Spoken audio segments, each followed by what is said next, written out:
Kung how much roughly lalabas, meron naman po akong naipon, but making sure po na kaya na po itong hawak ko.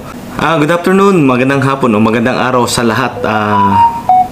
Meron po tayong isang katanungan. Isa po siyang OFW. Okay, uwi siya ng Pilipinas. Hindi ko na babanggitin pangalan niya. Ngayon, mag-open siya ng isang restaurant sa isang mall. Okay? Ang tanong niya, chef, nasa magkano kaya ang gagastusin? Okay, ngayon sasabihin ko po sa inyo kasi lahat po ng negosyo is depende yan sa laki, sa concept, sa equipment, lahat ng gagamitin natin. So bibigyan ko po kayo ng isang example kung magkano ang gastos ng isang restaurant. Ito po, isa-isahin po natin. So ito po yan, guys. Kapag gusto niyo magtayo ng isang food business, okay, lagi ang tanong magkano. Okay, meron po ako dito isang example. Okay? Capital expenses o CAPEX. Okay, unang-una po guys, kailangan po nating alamin kung magkano yung rent doon sa area. Okay? Magkano yung rent, ano ba yung concept na gagamitin natin.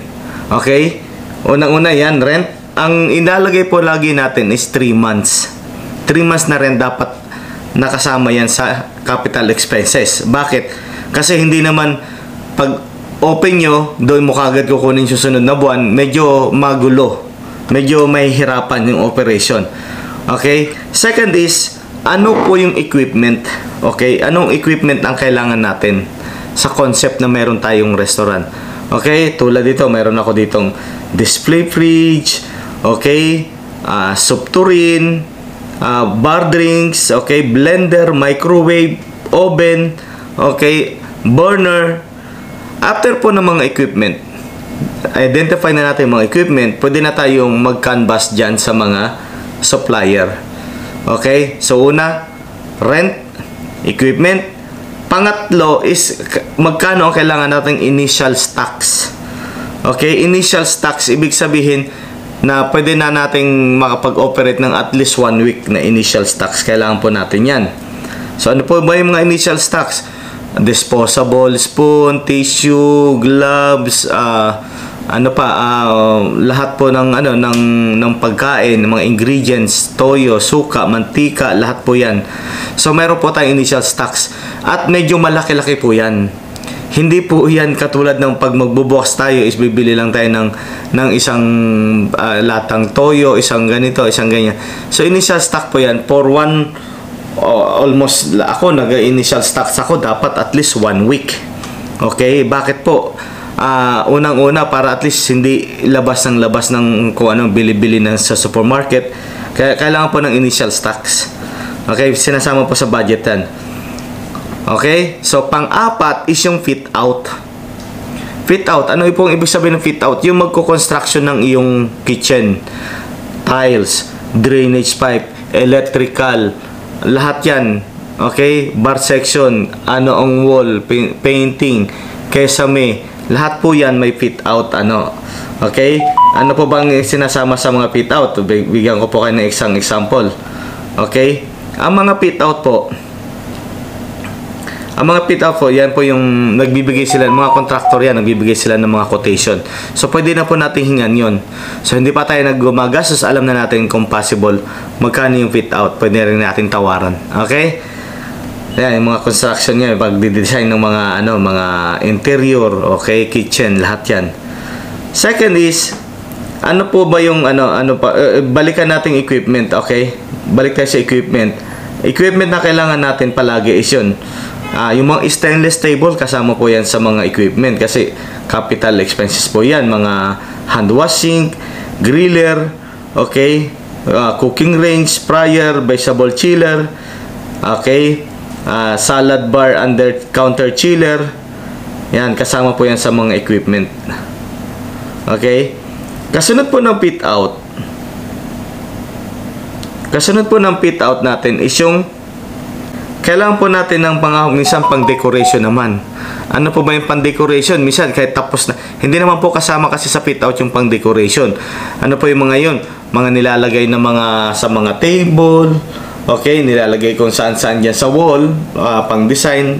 Okay, mga orasan, mga pang-design. Basta Kung ano man pwedeng i-design. Parang bahay din yan. Minsan, naglalagay tayo ng mga painting, mga ganyan po. Sasama natin yan. Kung sa abroad naman kayo, kailangan na ilagay nyo rin sa budget yung visa, transportation, okay, from Philippines. Pero kung galing naman sa Pilipinas, minsan, nagbibigay sila ng accommodation sa bawat stop. Depende po yan sa inyo. Okay? And then, ang pinakahuli pong pinaka-important sa lahat, yung revolving fund. Ano po ba yung revolving fund? At least ako, naglalagay po ako ng 1 month revolving fund. Okay? Sa loob ng isang buwan, kailangan lahat ng gastos, hindi ko kunan sa sales. Yan po ang nagiging mistake po kasi ng ibang nag-ooperate. Pag nagbebenta ngayon, kukunin sa gabi, pambayad sa supplier, pambayad sa ganito, pambili bukas. So, nawawalan po yung reporting system natin. Dapat ang sales, buo po yung naidideposit kinabukasan. Lalo na kung gusto nyong mag-partner kayong magpinsan, magkapatid, magkamag-anak, doon po nasisira yung pagiging magkaibigan o pagiging kamag-anak. Kasi nga, iniisip naman ng iba, kahit na wala kang ginagawa, isipin nila, ba't nasa na po tayong sales? Pinabibili natin, pero nasaan yung record? Wala. Yun nga pong ano. Alright? So, ulitin natin. Kailangan natin malaman kung ano yung magkano yung rent natin sa 3 months. Okay? Kung ang rent natin is 10,000 monthly, so kailangan kagad natin ng 30,000. Okay? Mga equipment. Magkano yung equipment? Okay? So, meron akong nagbigay ng isang quotation dyan na nag-guide ako. Ginaid ko siya pauwi siya ng Pilipinas. Umabot siya ng mga 500,000 o 600,000. Napakalit lang po na shop yun. Okay? Mga equipment. Okay? Next is fit out. Yeah, inulit natin fit out, construction. Ano po yung gagamitin sa mga construction. Okay? Next is small wares. O, yung pala small wares. Hindi ko na isama. Ano po yung small wares? Plato, kutsara, kaldero, mga ginagamit sa kusina. Okay, tawag po namin yan small wares. Pwede na po natin pwede naman natin yung pumunta sa isang shop diyan sa Quiapo, marami diyan. Magbigay siya ng quotation, ibigay mo sa kanila kung ano mga kailangan mo at mabigyan ka ng mga presyo. So hindi mo pa naman kailangan bilhin ka agad yan. At least may presyo ka na. Okay? Next is decoration. Okay?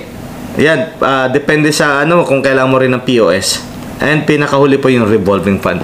Wag na wag po natin kakalimutan ng revolving fund para hindi po tayo magkaroon ng domino effect.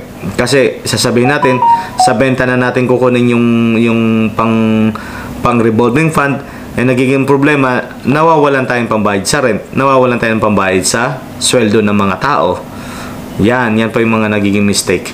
Okay, muli po si Chef Francis, maraming salamat po doon sa nag-message. Sana nasagot ko po yung tanong nyo.